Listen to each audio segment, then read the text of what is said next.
Hi guys! ఇవాల్టి video ఏంటంటే గుత్తొంకాయ fry నా స్టైల్‌లో ఎట్లా చేస్తానో చూపిస్తాను.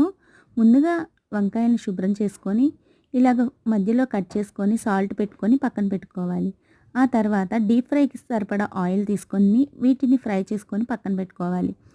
ఆ తర్వాత ఇంకో ప్యాన్ తీసుకొని, అందులోకి శనగగుళ్ళు వేయించుకొని పక్కన పెట్టుకోవాలి. ఆ తర్వాత అదే ప్యాన్‌లో నువ్వులు, ఎండుమిర్చి, జీలకర్ర, ధనియాల పౌడరు, కరివేపాకు, చట్నీ పప్పు, అలాగే వెల్లుల్లిపాయలు కూడా వేసుకొని వేయించుకొని ఒక మిక్సీ జార్లోకి తీసుకొని మిక్సీ పట్టుకొని పక్కన పెట్టుకోవాలి. ఆ తర్వాత ఇంకొక ప్యాన్ తీసుకొని ఆయిల్ వేసుకొని తాలింపులు, జీలకర్ర, ఎండుమిర్చి, కరివేపాకు వేసుకొని మనం ముందుగా వేయించుకున్న వంకాయలను కూడా వేసుకొని కొద్దిగా సాల్టు, పసుపు వేసుకొని కొద్దిగా మగ్గనివ్వాలి. ఆ తర్వాత మనం ముందుగా వేయించుకున్న పల్లి పౌడర్ కూడా వేసుకొని దగ్గరకు అయ్యేంత వరకు ఉంచితే అంతే అండి, మన గుత్తొంకాయ ఫ్రై అయితే రెడీ అయిపోతుంది.